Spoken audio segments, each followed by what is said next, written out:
हर हर महादेव, ओम नमः शिवाय। दोस्तों, सावन का दूसरा महीना चल रहा है और 14 अगस्त सावन के छठे सोमवार के दिन एक अद्भुत और दुर्लभ संयोग बन रहा है, क्योंकि इस दिन सावन के महीने की दूसरी सबसे बड़ी महाशिवरात्रि पड़ रही है और इस दिन सावन का छठा सोमवार भी पड़ रहा है। और ऐसे में दोस्तों, अगर आप भगवान शिव के वाहन नंदी जी के कान में यह दो चमत्कारिक शब्द बोल देते हैं तो आपकी हर इच्छा और हर मनोकामना मात्र 24 घंटे में पूरी हो जाएगी।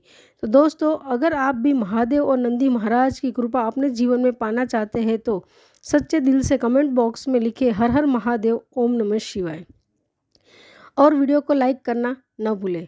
दोस्तों, भगवान शिव के सबसे प्रिय गणों में से एक है नंदी। नंदी जी कैलाश पर्वत के द्वारपाल भी है। आप सभी ने देखा होगा कि प्रत्येक शिव मंदिर में शिवलिंग के सामने कुछ दूरी पर नंदी जी विराजमान रहते हैं। कई लोग जब मंदिर जाते हैं तो नंदी के कानों में अपनी मनोकामना बोलते हैं। ऐसी मान्यता है कि नंदी के कानों में अपनी मनोकामना बोलने से वह जरूरी पूरी होती हो जाती है। लेकिन कई लोग सिर्फ भगवान शिव जी की पूजा करके ही घर चले जाते हैं, लेकिन भगवान शिव के साथ नंदी जी की पूजा करना भी बहुत महत्वपूर्ण है। कथा कहानियों के अनुसार भगवान शिव ने नंदी को वरदान दिया था कि जहाँ उनका वास होगा वहीं नंदी हमेशा विराजमान रहेंगे। दोस्तों, कथा के अनुसार नंदी अल्प आयु थे, लेकिन शिव भक्ति से इनका मरने का डर खत्म हो गया और शिवजी ने इन्हें अपना वाहन बना लिया। शास्त्रों में नंदी के जन्म की कथा है। वह है कि पुराने समय में शिलाद नाम के ब्रह्मचारी रहते थे। शिलाद मुनि ने विवाह नहीं किया था, इस कारण उनके पितृ देवता चिंतित रहते थे। पितरों की चिंता का कारण यह था कि शिलाद के बाद उनका वंश खत्म हो जाएगा। एक दिन पितर देवता शिलाद मुनि के सामने प्रकट हुए और उन्हें अपनी ये चिंता बताई। पितृदेव ने कहा कि तुम ब्रह्मचारी रहोगे तो हमारा वंश खत्म हो जाएगा, हमारा वंश आगे बढ़ नहीं सकेगा। इसके लिए तुम्हें कुछ करना चाहिए। पितृदेवता की चिंता को सुनकर शिलाद मुनि ने शिवजी को प्रसन्न करने के लिए तप किया। शिवजी ने मुनि की तपस्या से प्रसन्न हो गए और शिलाद मुनि के सामने शिवजी प्रकट हुए। शिवजी ने शिलाद मुनि से वरदान मांगने के लिए कहा। शिवजी से शिलाद मुनि ने वरदान में एक पुत्र मांगा। शिवजी ने शिलाद मुनि की इच्छा पूरी होने का वर दिया और अंतर्ध्यान हो गए। कुछ समय बाद एक दिन शिलाद मुनि खेत में हल चला रहे थे। उस समय उन्हें खेत में से एक छोटा बच्चा मिला। शिलाद मुनि ने उस बच्चे को अपना पुत्र मान लिया और उसका नाम रखा नंदी। शिलाद मुनि नंदी का पालन करने लगे। शिलाद मुनि ने नंदी को सभी वेदों का ज्ञान दिया। एक दिन शिलाद मुनि ने आश्रम में कुछ संत महात्मा आए। संतों ने शिलाद मुनि को तो लंबी उम्र और सुखी जीवन का आशीर्वाद दिया, लेकिन नंदी को कोई आशीर्वाद नहीं दिया। इस बारे में शिलाद मुनि ने संतों से बात की। संतों ने बताया कि नंदी की उम्र ज़्यादा नहीं है, यह अल्प आयु है। संतों की बात सुनकर शिलाद मुनि दुखी रहने लगे। जब नंदी ने पिता को दुखी देखा तो उन्होंने इस दुख की वजह से वजह पूछी। शिलाद मुनि ने नंदी को संतों की बात बता दी। जब नंदी को मालूम हुआ कि वह अल्प आयु है तो उन्हें अपने पिता से कहा कि आप चिंता न करें, संतों की भविष्यवाणी सच नहीं होगी। नंदी ने शिवजी को प्रसन्न करने के लिए तपस्या शुरू कर दी। कठिन तपस्या से शिवजी प्रसन्न होकर नंदी के सामने प्रकट हुए। शिवजी ने नंदी से कहा कि तुम मेरे ही अंश हो, इसलिए तुम्हें मृत्यु से डरने की कोई ज़रूरत नहीं है। शिवजी ने नंदी से वर मांगने को कहा तो नंदी ने कहा कि आप मुझे अपनी सेवा में रख लीजिए। शिवजी ने नंदी की इच्छा पूरी करने के लिए उन्हें अपना वाहन बना लिया। इसके बाद नंदी शिव के वाहन और प्रिय गण बहुत बन गए। तब से नंदी हर समय शिवजी के साथ ही रहते हैं। इस मान्यता की वजह से शिवजी के हर मंदिर में शिवलिंग के साथ ही नंदी भगवान की भी प्रतिमा जरूर होती है। और शिव मंदिर में जो लोग नंदी जी के कानों में अपनी मनोकामना बोलने के बाद ही बाहर आते हैं, कहा जाता है कि शिव जी उनकी तपस्या में लीन रहते हैं, उनकी तपस्या में विघ्न न पड़े, इसलिए नंदी जी उनकी सेवा में तैनात रहते हैं। और जो भी भक्तगण शिव जी के दर्शन करने आते थे वह अपनी बात नंदी के कानों में बोलकर चले जाते थे। नंदी जी से कही गई बात शिव जी तक जाती है, इसलिए लोग मंदिरों में शिव जी के कानों में अपनी मनोकामना बोलते हैं। मान्यता यह है कि शिव जी ने नंदी जी को खुद वरदान दिया था कि जो तुम्हारे कान में अपनी मनोकामना कहेंगे उस व्यक्ति की सभी इच्छाएं जरूर पूरी होगी। दोस्तों, नंदी के कान में अपनी समस्या या मनोकामना कहने के कुछ नियम होते हैं और उसका पालन करना बहुत आवश्यक होता है। जैसे कि कोई भी मनोकामना कहने से पहले नंदी की पूजा अवश्य करें। और नंदी के कान में अपनी मनोकामना कहते समय इस बात का ध्यान रखें कि आपकी कही हुई बात कोई न सुने। दोस्तों, अपनी बात इतनी धीमे से कहनी है कि आपके पास खड़ी व्यक्ति को भी उस बात का पता न लगे। दोस्तों, अपनी बात नंदी के किसी भी कान में कही जा सकती है, लेकिन बाएं कान में कहने का अधिक महत्व है। और अपनी बात कहते समय अपने होठों को अपने दोनों हाथों से ढक लीजिए, ताकि कोई अन्य व्यक्ति इस बात को कहते हुए आपको न देखे।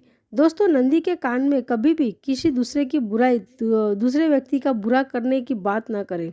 और नंदी को अपनी मनोकामना बोलने के बाद उसके सामने कोई चीज़ भेंट धरे, जैसे फल, धन या फिर प्रसाद।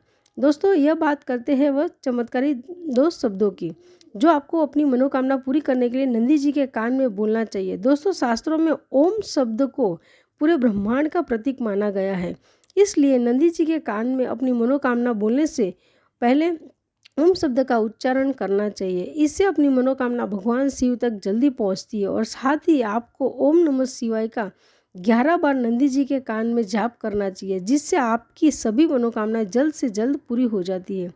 वही दोस्तों, कहा जाता है कि व्यक्ति को अपनी मनोकामना नंदी के बाएं कान में बोलनी चाहिए। इस कान में मनोकामना बोलने का अधिक महत्व है। हालांकि आप दूसरे कान में भी अपनी मनोकामना बोल सकते हैं। इसके बाद दोस्तों, मनोकामना बोलने के बाद आपको नंदी महाराज की हमारी मनोकामना पूरी करो। वही दोस्तों, शिवरात्रि के दिन शिव जी से जुड़े कुछ नियमों को जो कि आपको ज़रूर जानने चाहिए। दोस्तों, अगर आप भगवान शिव का अभिषेक करते हैं तो उसका आप नियम बनाइए कि प्रतिदिन आप शिवलिंग का अभिषेक करें। और जिस भी द्रव्य से करने से आपको सुविधा होती है, जैसे कुछ लोग पंचामृत से करते हैं, कुछ लोग कच्चे दूध से करते हैं, या आपकी कोई विशेष कामना है, जैसे कि कुछ लोग गन्ने के रस से करते हैं, और या अनार के रस से करते हैं, या केसर के रूप से करते हैं। तो जो भी आपके पास उपलब्ध हो वो उससे आप अभिषेक कर सकते हैं। आपकी कामना हो, या आप ये नियम बना लीजिए कि हर रोज़ आपको शिवलिंग का अभिषेक करना है, या हर रोज़ आपको शिव मंदिर जाकर दर्शन करना है। अब अभिषेक कैसे करना है? तो दोस्तों, बहुत से भक्त आते हैं जल्दी, अपने हाथों में जो पानी होता है वो द्रव्य आपके हाथ में होता है, वो पात्र से आप पलटते हैं और शिवलिंग पर और थोड़ी देर रुकते हैं और चले जाते हैं। ऐसे अभिषेक नहीं करना है। जब आप अभिषेक करते हैं, पूरी श्रद्धा भाव से सच्चे मन से कीजिए। पात्र जो आपने हाथ में पकड़ा है, दोनों हाथ से पकड़कर भगवान शिव के शिवलिंग पर आप द्रव्य गिराते हैं, उसकी धार बहुत ही पतली धार होनी चाहिए।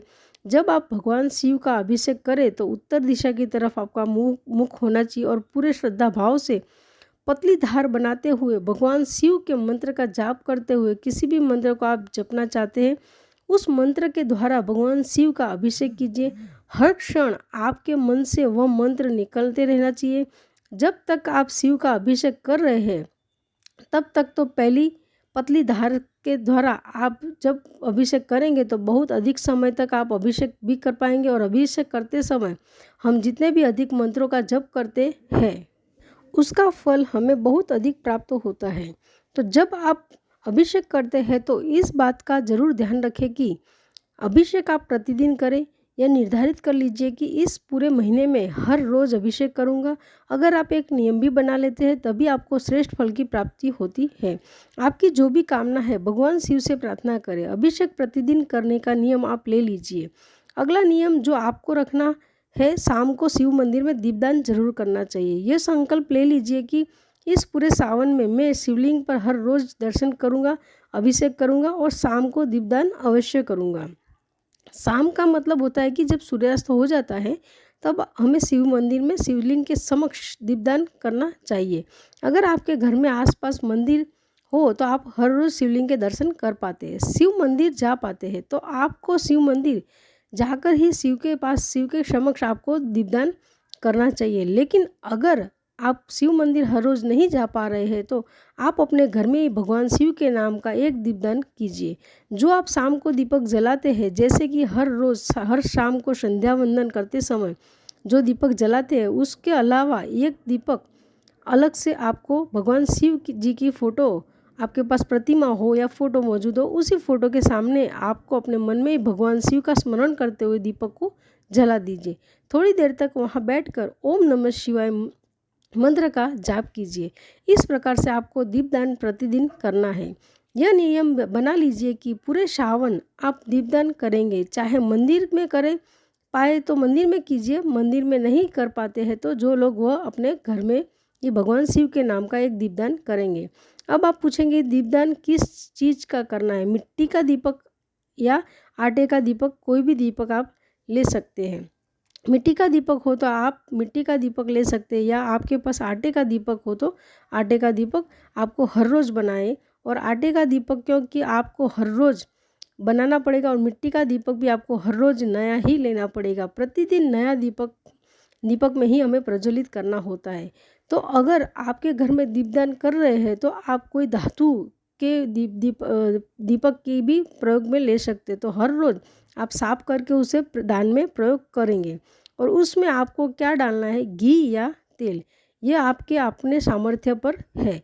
अगर आप शुद्ध घी का प्रयोग करते हैं तो सर्वाधिक श्रेष्ठ, लेकिन आपके पास शुद्ध घी उपलब्ध नहीं है तो आप दीपदान करते समय तिल के तेल का भी प्रयोग कर सकते हैं, पर दीपदान अवश्य करें। इस बात का आप नियम बना लीजिए। अगला जो आपका नियम होना चाहिए वह भगवान शिव को हम बेलपत्र अर्पित करते हैं। उसका भगवान शिव को बेलपत्र बहुत प्रिय है। तो बेलपत्र आप किस प्रकार से अर्पित करेंगे जिससे आपकी मनोकामना परिपूर्ण हो। तो दोस्तों आपको 21 बेलपत्र लेने हैं। अगर आपकी कोई विशेष कामना है तो देखिए हमें थोड़ा प्रयास तो करना पड़ता है। तो अगर हमारे मन की कोई विशेष इच्छा है और चाहते हैं कि भगवान भोलेनाथ प्रसन्न हो इस समय में, तो बेलपत्र बहुत आसानी से उपलब्ध हो जाता है। तो आप 21 बेलपत्र हर रोज़ भगवान शिव को अर्पित करें। किस प्रकार से अर्पित करेंगे वह हम आपको बताते हैं। बेलपत्र खंडित नहीं होने चाहिए, बिल्कुल साफ सुथरे शुद्ध बेलपत्र होने चाहिए। हर बेलपत्र पर आप चंदन से ओम नमः शिवाय लिखेंगे। सफ़ेद चंदन द्वारा आप ओम नमः शिवाय लिखेंगे और इन सभी बेलपत्रों की आप माला बनाएंगे। सफ़ेद धागे से इन सभी बेलपत्रों को एक साथ माला के स्वरूप दीजिए और ये माला को लेकर आप शिवलिंग पर अर्पित कर दीजिए। प्रतिदिन यह नियम बना लीजिए कि हर रोज़ 21 बेलपत्रों की माला मैं भगवान शिव को अर्पित करूंगा। आपकी जो भी कामना है भगवान शिव से कहिए और संकल्प के साथ इस नियम का पालन कीजिए। पूरी सावन में अगर आप प्रतिदिन 21 बेलपत्र की माला अगर भगवान शिव को अर्पित करते हैं तो बहुत ही शीघ्र मन की समस्त कामनाएं पूर्ण हो जाती है। यह नियम के साथ होना चाहिए। पूरे सावन में आपको यह काम करना है। तो दोस्तों आशा करते हैं यह उपाय आपके जीवन में सफलता प्रदान करे और आपके जीवन में समस्याओं को दूर करें। दोस्तों वीडियो अच्छा लगा हो तो लाइक कीजिएगा, चैनल को सब्सक्राइब कर दीजिएगा। नमस्कार दोस्तों।